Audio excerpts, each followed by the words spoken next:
Começando a sala virtual de hoje, estudando o juramento da família, número 4, parte 1 de 2. Eu já vou avançar para a próxima tela, onde a gente vai fazer aí um esboço do tema que a gente vai estar abordando. Nesse juramento número 4, só que nós vamos fazer, como comentei, em duas partes. Na sala de hoje, a primeira parte, e o restante do conteúdo a gente vai estudar na próxima sala virtual.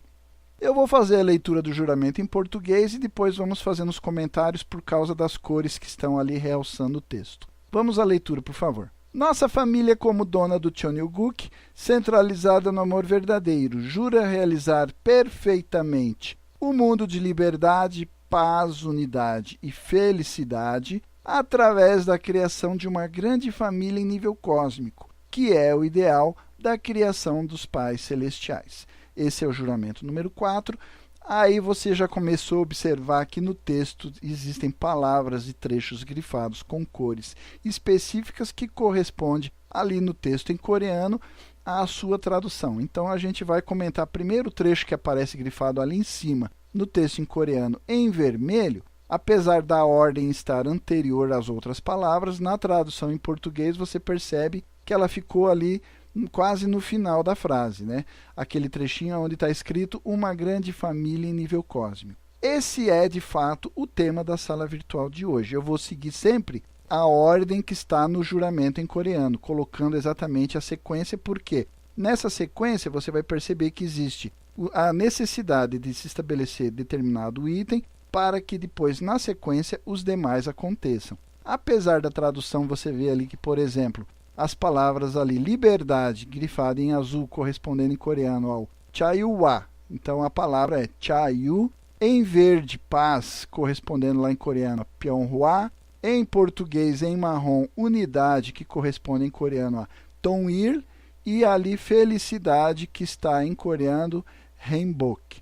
Então, essas quatro palavras, liberdade, paz, unidade e felicidade, são os temas que a gente vai deixar para a próxima sala, porque antes de falarmos sobre liberdade, sobre paz, unidade e felicidade, é demandado uma compreensão mais aprofundada do que é esperado da nossa família como dona do Cheonilguk, centralizada no amor verdadeiro a título de realizar uma grande família em nível cósmico.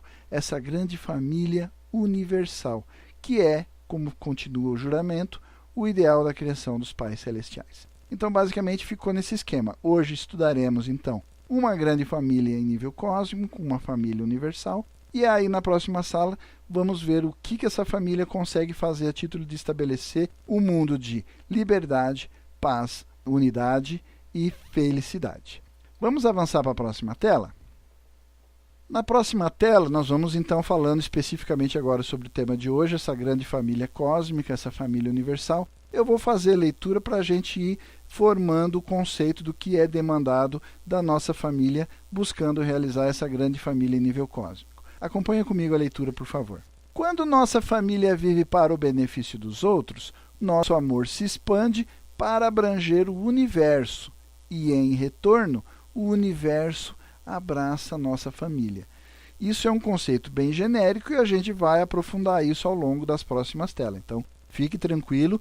Apesar do conceito ser genérico, a gente vai entender um pouco melhor, então, essa relação dessa família que vive para o benefício dos outros e que vai se expandir em todos os diferentes níveis. Aqui já vamos até fazer um parênteses, se você me permite, né? Se você se lembra no juramento anterior, quando estudamos lá o juramento número 3, falamos ali sobre as 4 grandes realidades do coração, ou os 4 grandes reinos do coração. Depois também falamos, obviamente, das 3 grandes realezas, o reino da família real. Mas o conceito específico ali das 4 grandes realidades do coração fica bem claro, né, quando a gente está falando sobre esse processo de expansão da família, que tem essa tendência, essa perspectiva, essa prática de viver para o benefício dos outros e tornando ela cada vez mais ampla, expandindo, passando por todos os níveis, como nós já falamos. Lá no juramento 2, quando a gente falou, por exemplo, filhos de piedade filial na família, patriotas na nação, santos no mundo, filhos e filhas divinos no cosmos. Então você vê que alguns conceitos que a gente já discutiu, elaborou, sedimentou nas discussões anteriores, dos juramentos anteriores, agora a gente vai novamente voltar lá, buscar esses conceitos, reaplicar ele, para avançar na compreensão e entendimento dos demais juramentos, dos demais itens do juramento da família. Seguindo ali na leitura do texto, o Pai Moon diz o seguinte: eu existo para a minha família. Minha família existe para a nossa sociedade. Nossa sociedade existe para a nossa nação.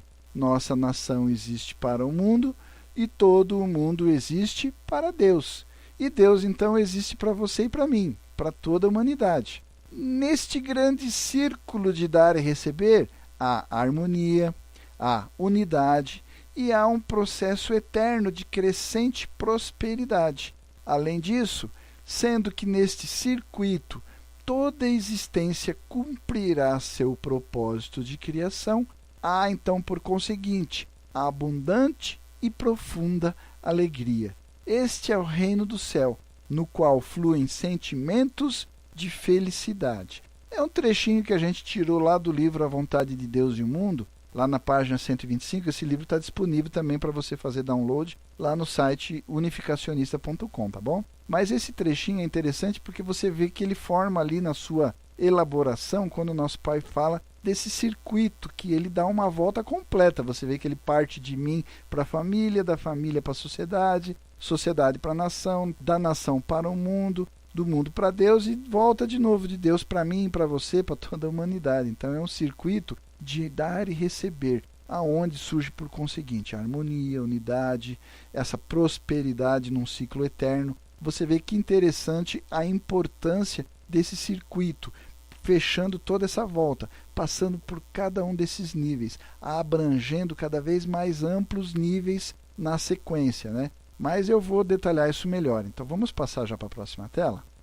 Na próxima tela, então, o texto diz o seguinte: portanto, deveríamos parar de pensar sobre salvação como somente um assunto individual. Esse é o grande problema que as religiões, especificamente o cristianismo de uma forma geral, carrega como uma grande corrente, arrastando essas correntes de conceitos e dogmas que, na verdade, somente atrapalham o entendimento do que realmente representa e significa salvação. A gente não deveria, de forma nenhuma, estar satisfeito até que todos estejam salvos. Então, abandonar, abdicar, abrir mão absolutamente dessa ideia de que a salvação é uma coisa individual. Cada um corre atrás da sua, eu tenho que correr atrás da minha, você corre atrás da sua e cada um por si, Deus para todos. Não é desta forma, nunca deveríamos pensar. Essa é uma ideia errada, muito perniciosa e que prejudica o bom andamento daquilo que a gente chama de providência da salvação,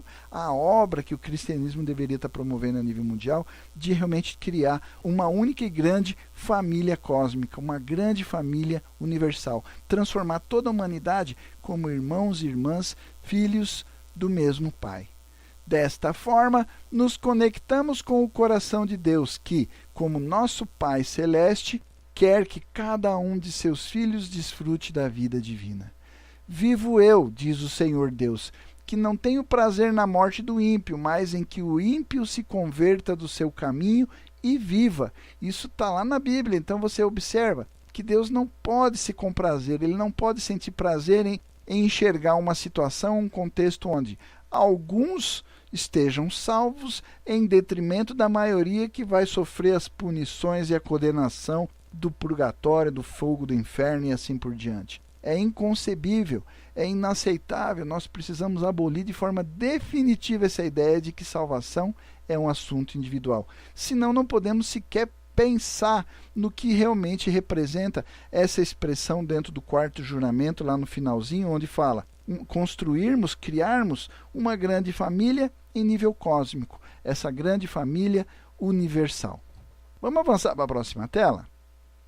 Na próxima tela o texto segue dizendo, acompanha comigo: contudo, a despeito do progresso material em direção a uma aldeia global, conflitos éticos e também conflitos tribais ainda surgem por todo o mundo. E apesar, aqui já vou fazer um parênteses, e apesar de a gente perceber que esse é um conteúdo que já foi mencionado, relatado e afirmado há décadas atrás, mas ele ainda continua tão atual, tão real, tão próximo de nós, quando a gente observa a realidade do mundo em que nós estamos hoje. Como essa situação dos conflitos éticos, dos conflitos tribais, e aí você pode expandir para conflitos religiosos, raciais, enfim, o mundo ainda está permeado por esses conflitos. A política, a religião, enfim.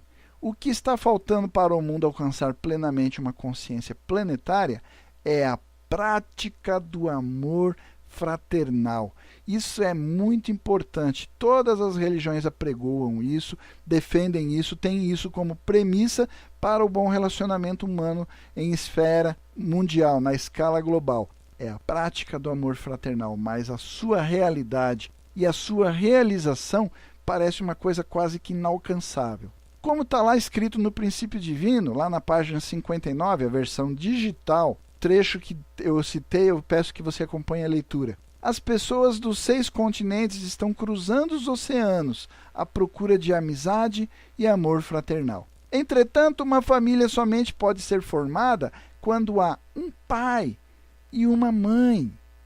Aqui eu deveria ter grifado, me permita fazer um parênteses, mas somente é possível, apesar de todos os modelos que hoje a legislação, a psicologia, a sociologia pregoam, ainda assim só existe uma família, só existe um modelo de família que realmente é possível se construir pelas próprias mãos humanas, através de um pai e uma mãe. E aí então pode surgir verdadeiro amor fraternal. Apenas quando Cristo vem novamente como verdadeiro Pai da humanidade, todas as pessoas estarão juntas como uma grande família. E aí viverão harmoniosamente em uma comunidade global. Olha que coisa interessante. É possível estabelecer uma sociedade fraternal sem que se tenha um modelo ideal de família, onde a verdadeira paternidade, onde aquela paternidade original que foi perdida com a queda humana, a verdadeira paternidade. E essa paternidade, entenda, já contido dentro dessa palavra, tanto pai como mãe, como bem falou ali o parágrafo anterior, né? Então, apenas nessa estrutura da verdadeira paternidade é que a gente pode, por conseguinte, como consequência, como resultado, estabelecer um mundo onde possa ocorrer de forma efetiva a prática do amor fraternal. Vamos avançar para a próxima tela?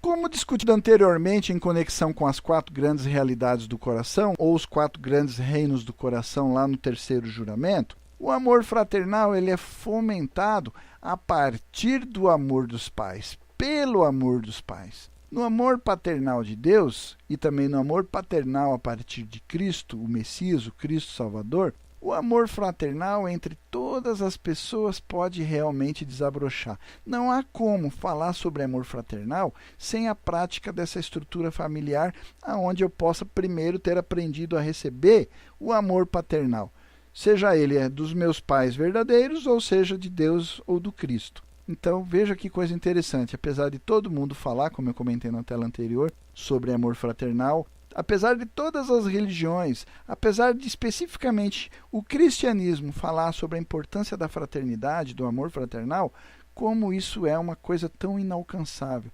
Por quê? Apesar de todo o discurso, a prática ainda é inócua porque as pessoas não têm um modelo familiar, porque os verdadeiros pais nunca existiram na história da humanidade até então, e as pessoas estiveram buscando o amor fraternal, experimentando outras coisas, mas ainda vivendo na ausência, na carência, na deficiência dessa experiência verdadeira, da prática do amor fraternal. O amor do Pai Celeste tem uma qualidade universal e abrangente. Quando estamos imersos no amor de Deus, nosso coração segue para todas as pessoas, independente, incondicionalmente, sem qualquer favoritismo. Não obstante, fé em Deus somente não tem sido suficiente para juntar as pessoas de todas as religiões e de todas as raças como irmãos e irmãs, porque a fé convencional é insuficiente como uma base para a paz. Por quê? Por que você acha? É por falta de fé? É porque as pessoas não têm religião? É porque elas não acreditam em Deus? É porque elas não buscam a palavra do Evangelho? Por que é que as pessoas ainda não conseguem viver de forma fraternal? Porque elas não têm sido capazes de estabelecer uma paz duradoura? Porque elas não conseguem estabelecer os alicerces, a estrutura fundamental, a base para se construir a paz? Qual a resposta para essa pergunta? A resposta está no próprio texto. A resposta está naquilo que a gente já acabou de comentar.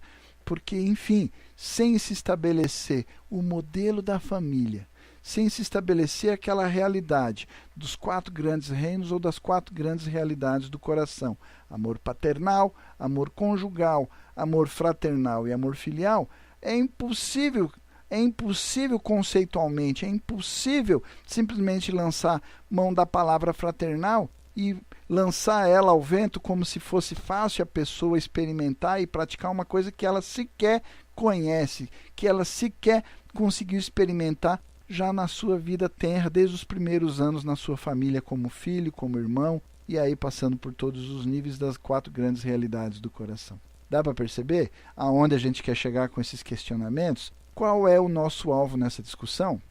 É interessante, né? Eu até coloquei ali uma passagem lá do livro de João, né, onde diz assim: o pai ama o filho e todas as coisas entregou nas suas mãos. Então nós somos filhos de Deus, temos todas as ferramentas, temos todo o potencial, mas ainda assim carecemos do quê? Carecemos da experiência familiar, essa grande família cósmica, essa grande família universal que nos proporciona a oportunidade de aprimorarmos essa fraternidade que depois deveremos, obviamente, exercer nas nossas relações. Eu com você, a gente com os nossos vizinhos, com os amigos, com os outros motoristas no trânsito, enfim, em todas as pessoas ao nosso redor.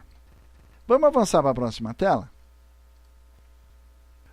O Pai Mun proclama uma nova filosofia social, a qual ele chama de paternismo. Eu gostaria só de fazer um parênteses. Quando a gente fala isso no inglês, é muito mais fácil, já está incluído. Quando a gente fala isso em inglês, a gente usa a expressão parents, né, que significa pais. E os pais está incluído pai e mãe, masculino e feminino.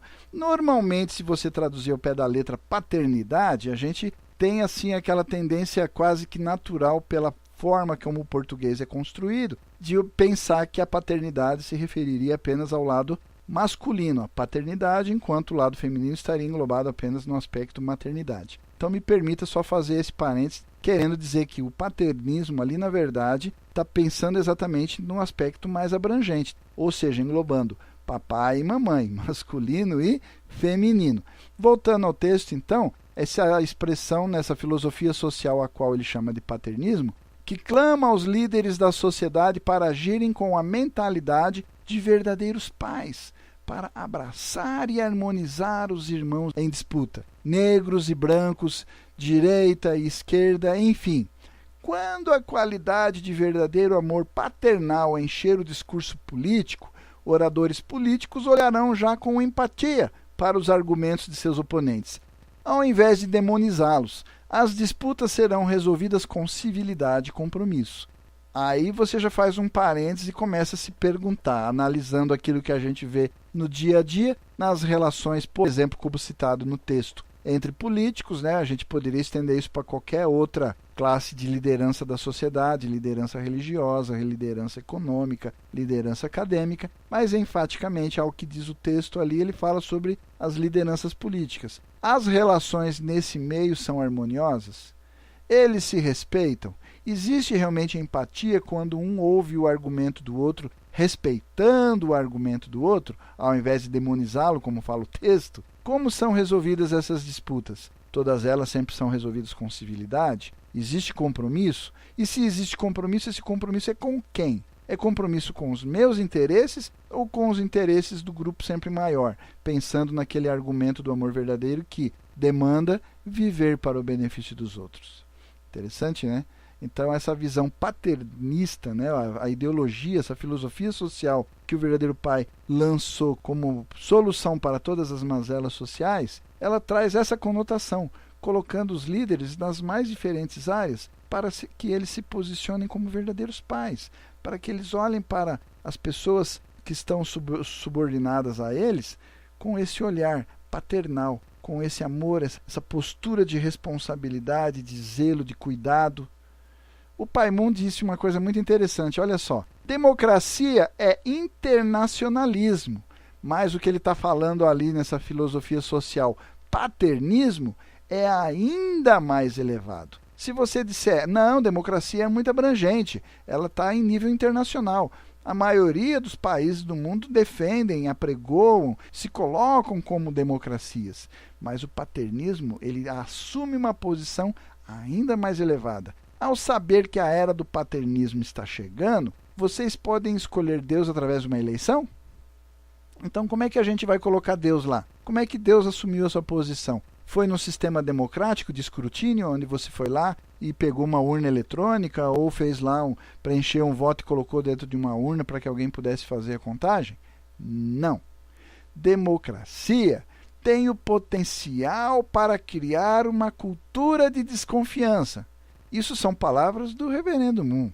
Será que são verdadeiras? Será que realmente o mundo atual é dessa forma? Será que dentro da democracia existe realmente uma cultura de desconfiança? Por que ele disse isso? Por que é assim?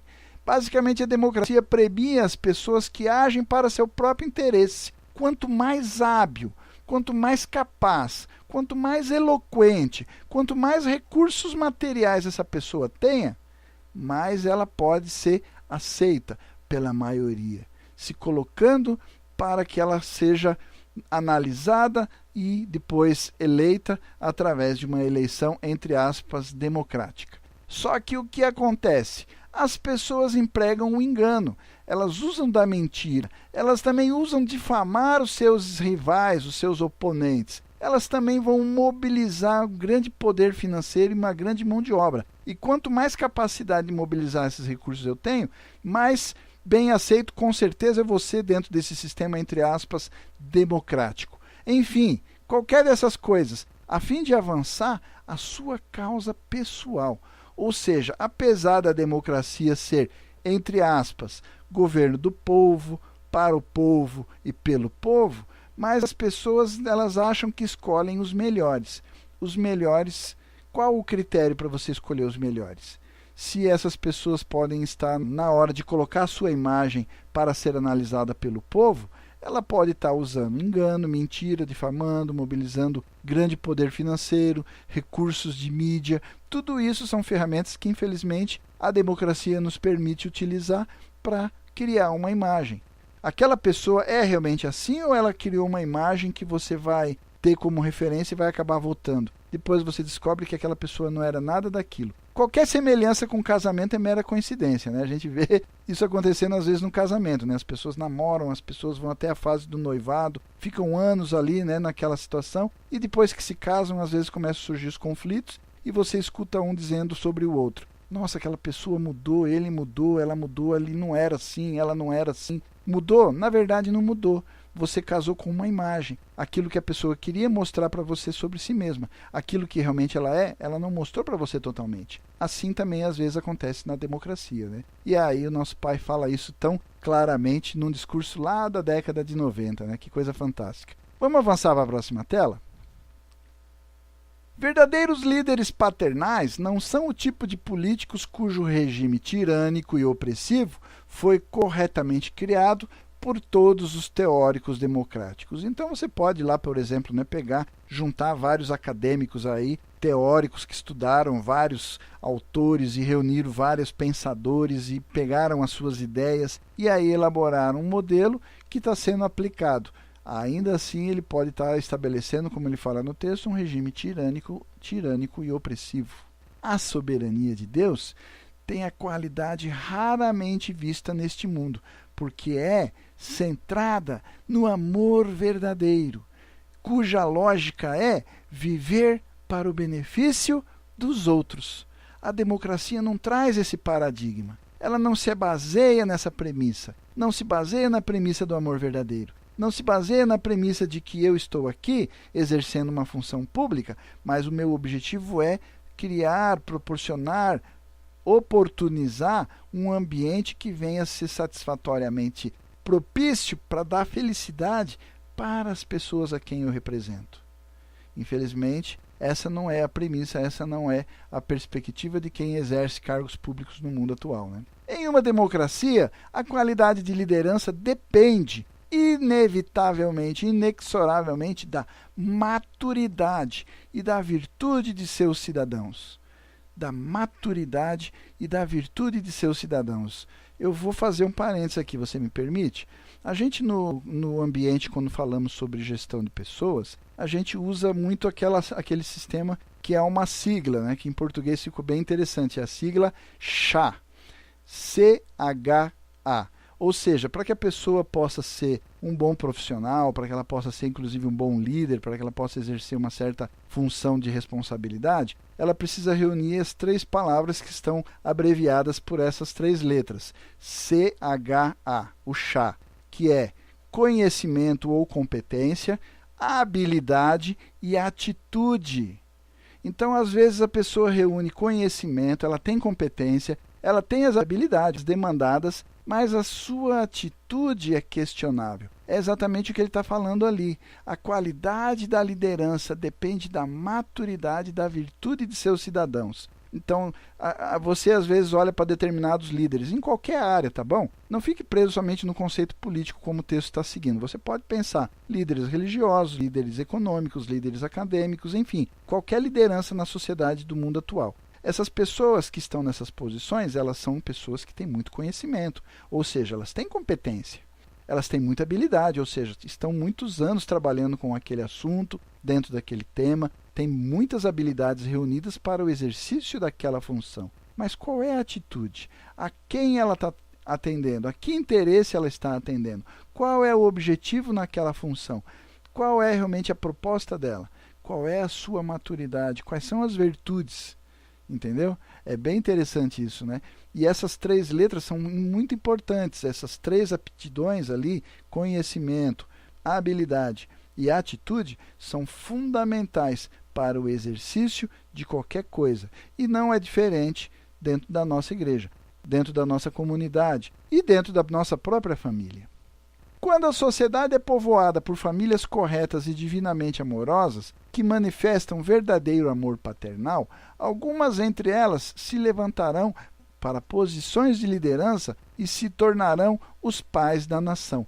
Opa! Então, pera lá, não é pelo sistema democrático, mas também não é um sistema monárquico hereditário. Pera lá, então como é que é esse negócio aí? Como é que a pessoa se qualifica para a liderança? Olha só, vamos ler de novo esse trechinho ali?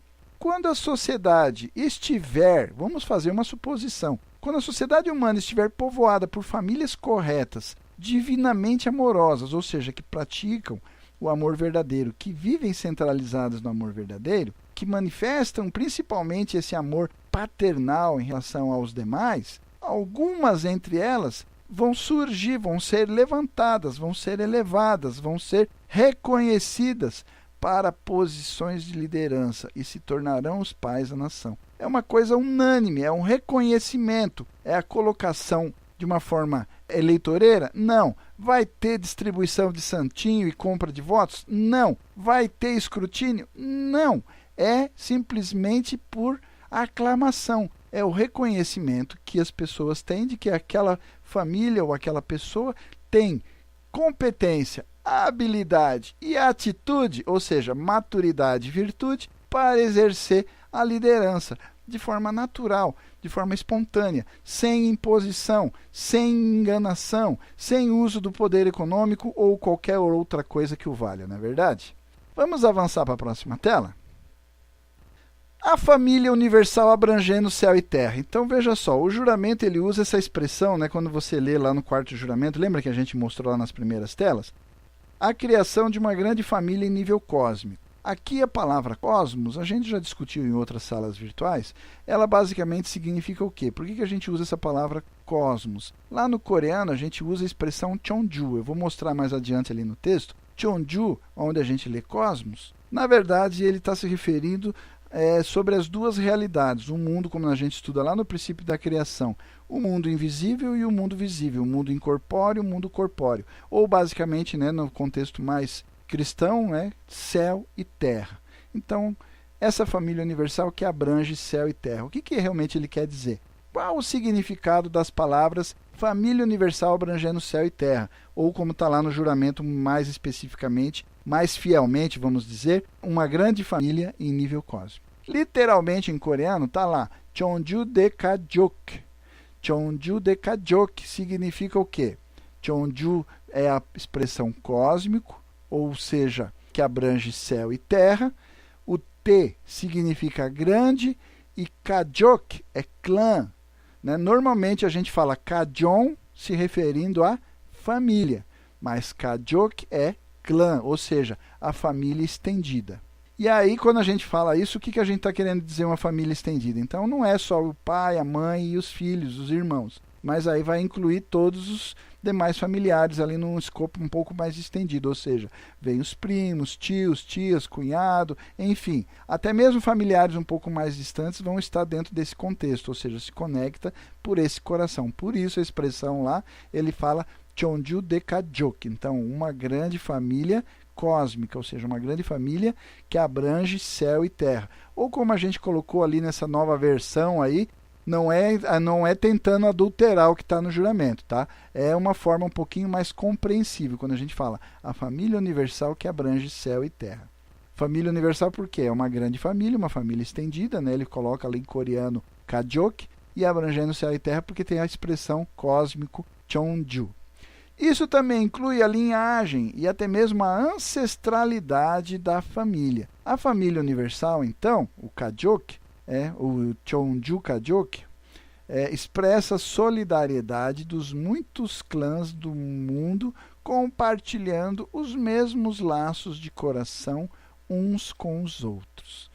Então aí a gente vai melhorar um pouquinho isso. Aqui é a parte mais conceitual, buscando exatamente a origem lá no coreano. Vamos avançar para a gente melhorar esse conceito aí. Na próxima tela, a gente continua dizendo o seguinte: como uma família cósmica, a humanidade abrangerá céu e terra, ou seja, o mundo físico e o mundo espiritual. Isso a gente já havia comentado na tela anterior. Esta família abraçará toda a natureza até os confins do universo físico. Lembremos que família individual inclui a casa, também inclui a propriedade, como também os membros humanos da família. Isso a gente também já comentou. Nós já falamos lá nos outros juramentos, quando explicamos ali esse conceito de família, lembra? Falando lá das premissas, né? Quando falamos o significado de nossa família, quando falamos ali porque falamos dona do Cheonilguk, quando falamos sobre centralizado no amor verdadeiro. Então, nesse estudo da família, a gente tinha falado que família abrange também os bens,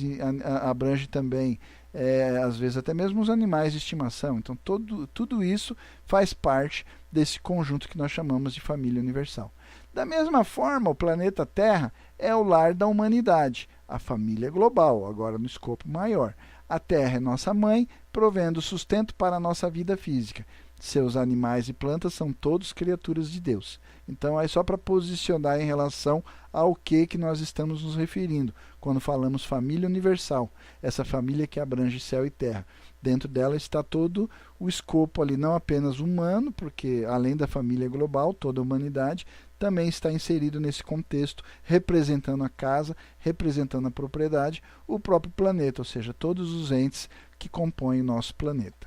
Avançando para a próxima tela, o ideal de criação. Então, nós contamos também aí no juramento esse conceito do ideal da criação. Uma família em nível cósmico, uma grande família em nível cósmico, que é o ideal de criação. É o ideal da criação dos pais celestiais. O juramento da família chama a família universal de ideal de Deus, ou ideal de criação de Deus. O princípio divino, quando a gente fala sobre o ideal de criação, ele descreve o propósito de criação como cumprimento das 3 grandes bênçãos, que está lá citado no Gênesis, no capítulo 1, versículo 28, lá, frutificai, multiplicai e dominai. E olha o que o princípio divino diz ali, ele tem uma citação interessante. As 3 grandes bênçãos são realizadas quando toda a criação, incluindo também os seres humanos, completam a base de 4 posições, ou o fundamento de 4 posições, tendo Deus como seu centro. Este é o reino do céu, onde a bondade derradeira é realizada e Deus sente a maior alegria. Me permita, eu vou ler de novo essa linha. Este é o reino do céu, onde a bondade derradeira é realizada e Deus sente a maior alegria. Este é, de fato, o mesmo propósito para o qual Deus criou o universo. Vocês conseguiram pegar qual a palavra-chave nesse trecho todo aí? Deus sente a maior alegria. Qual é o propósito da criação? Qual é o ideal de criação dos pais celestiais? Por que ele criou o ser humano? Ok, ele criou o ser humano para realizar as 3 grandes bênçãos citadas ali, através do fundamento ou da base de 4 posições, mas o resultado de toda essa grande obra é dar alegria a Deus. Permitir que Deus possa sentir a maior alegria. Então fica claro que o resultado final é esse. Não tem essa palavra no juramento, mas o fim da obra é esse, que Deus vai poder experimentar alegria. Ou seja, quando realizamos um mundo de liberdade, paz, unidade e felicidade, criando uma grande família em nível cósmico, realizando o ideal de Deus, realizando o ideal de criação dos pais celestiais, o resultado implícito disso é proporcionar a Deus a maior alegria. Vamos avançar para a próxima tela? O juramento da família também descreve o ideal de criação de Deus como um mundo de liberdade, paz, unidade e felicidade. Lembra? A gente até colocou aí do lado aí para você relembrar aquela tela anterior onde a gente colocou lá, né? O Chayu, o Pyonghwa, o Tongil e o Rainbow. São liberdade, paz, unidade e felicidade. Então, esses 4 grandes ideais, essas 4 grandes características, são as características que vão ser alcançadas quando você realiza o propósito de criação de Deus. Elas são resultantes, elas são as consequências naturais, inevitáveis, que vão surgir com a realização do propósito da criação de Deus.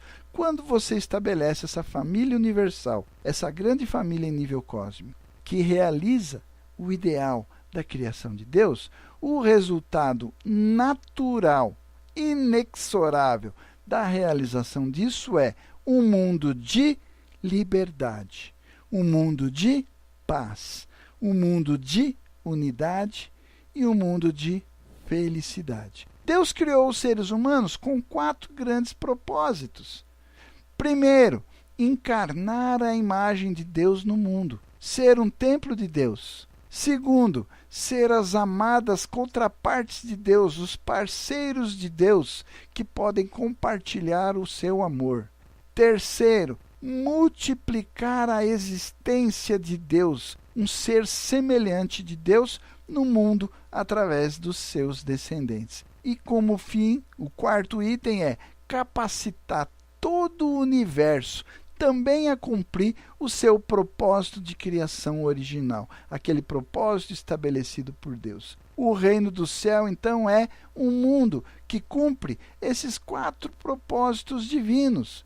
O próximo diagrama que eu vou mostrar vai permitir que você entenda que esses propósitos são conducentes. Eles vão causar, eles vão desencadear o surgimento das características que estão descritas aí. Liberdade, paz, unidade e felicidade. Ou seja, cada um desses propósitos que eu acabei de descrever vai ter como consequência uma dessas características, inevitavelmente. Você já tinha pensado sobre isso? Vamos ver na próxima tela? Vamos avançar então.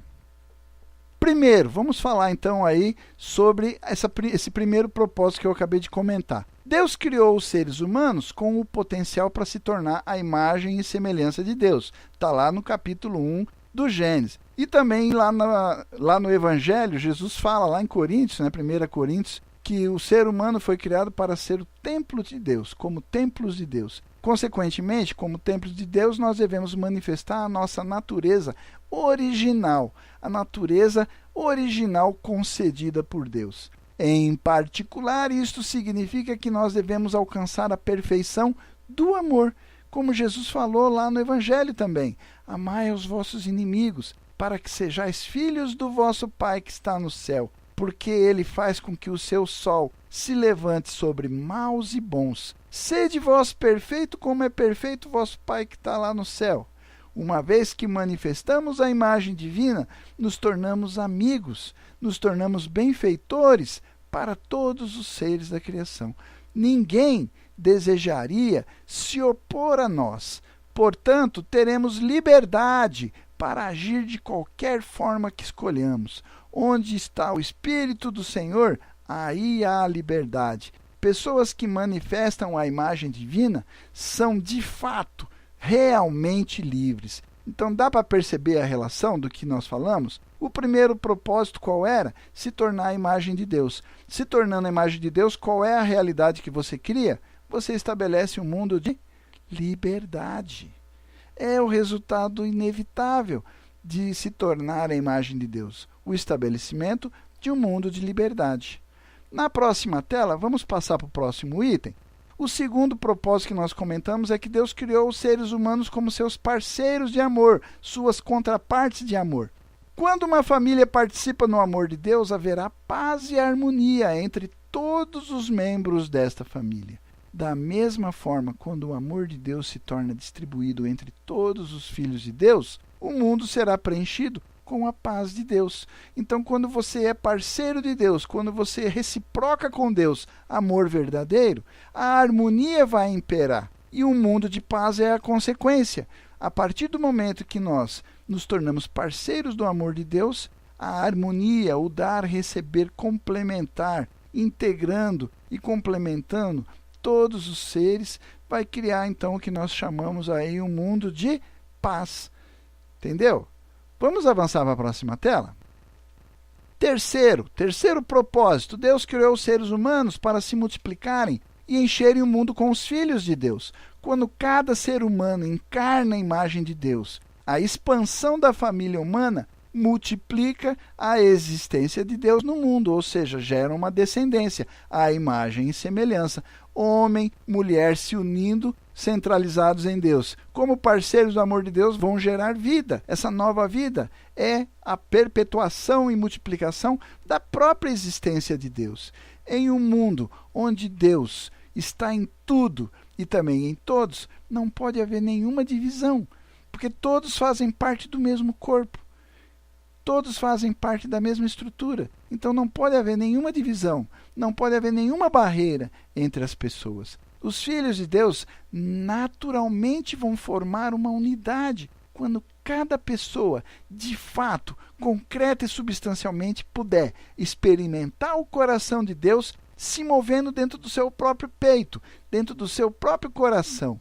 O mundo onde a existência de Deus é multiplicada, preenchendo cada coração humano, é um mundo de unidade, onde todos têm a sua individualidade, mas todos possuem um único coração. E é um único coração que pode permitir a criação de um mundo de unidade. A multiplicação de Deus, na sua característica mais essencial, um coração de amor verdadeiro, permite que nós criemos um mundo de unidade. Dá para ver a relação? Tá claro, né? Ficou muito claro isso, né?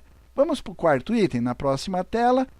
O quarto propósito de criação de Deus é definitivamente alegria. Como eu havia comentado anteriormente, tudo aquilo que nós falamos se resumia numa única palavra. Deus criou para que o homem possa estabelecer uma grande família em nível cósmico, e isso basicamente é o quê? O ideal da criação de Deus, as três grandes bênçãos. As três grandes bênçãos vão proporcionar o estabelecimento do fundamento 4 posições, Deus no centro, e aí Deus olhando isso, vendo as suas características manifestas, vai sentir alegria. A alegria surge através da similaridade, da semelhança. Deus experimenta alegria quando ele sente a sua própria natureza, refletida, manifestada e expandida nos seres da criação. Deus criou o universo centrado nos seres humanos, a quem ele dotou com o privilégio de domínio. Está lá no Gênesis 1:28. Assim, o universo assume as qualidades das pessoas que o habitam e formam suas extremidades. Com o estabelecimento da família universal, toda a terra será transfigurada num grande jardim de deleite. Isto fornecerá infindável alegria para os seus habitantes e, por conseguinte, como resultado inevitável, também para o próprio Deus. Assim, o mundo ideal, que cumpre o propósito de criação de Deus, será um mundo de felicidade. Lembra, nós falamos isso na tela anterior. O resultado último do cumprimento, da realização da finalidade, do propósito da criação de Deus é dar alegria, ou seja, o propósito da criação de Deus resulta no estabelecimento do mundo de felicidade. Então ficou claro para você que o que nós estamos comentando aí sobre essa família universal, essa grande família em nível cósmico, ela é ferramenta através da qual nós podemos construir e confeccionar o mundo com essas qualidades. O mundo de liberdade, o mundo de paz, o mundo de unidade e o mundo de felicidade. Mas eu vou detalhar isso melhor mais adiante, tá bom? Eu já vou passar para a próxima tela, porque na próxima tela a gente vai dizer exatamente isso, ó. Desta forma, a família universal estabelecerá um mundo de liberdade, paz, unidade e felicidade. Mas a gente vai examinar cada um desses atributos mais detalhadamente, mais pormenorizadamente, na próxima sala virtual, tá bom? Então era isso, o conteúdo que eu queria abordar com vocês aí com relação ao juramento número 4.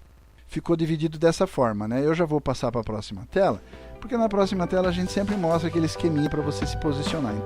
Nessa tela você pode visualizar que nós falamos hoje então sobre a família universal, que abrange céu e terra, ou como a gente mencionou lá no juramento, uma grande família em nível cósmico, e já fica feito aí o nosso compromisso, né? Na próxima sala virtual a gente vai falar então aí sobre esses 4 atributos resultantes, ou seja, liberdade, paz, unidade e felicidade. Que mundo é esse que você vai viver? Um mundo de liberdade, esse mundo de paz, esse mundo de unidade e esse mundo de felicidade, tá bom? Beleza? Então já fica feito o nosso compromisso. Já avançando aí para a próxima tela, eu quero concluir aí o tema de hoje, já encerrando também e desejando uma semana abençoada a todos, tá bom? Muito obrigado pela presença mais uma vez. Tchau!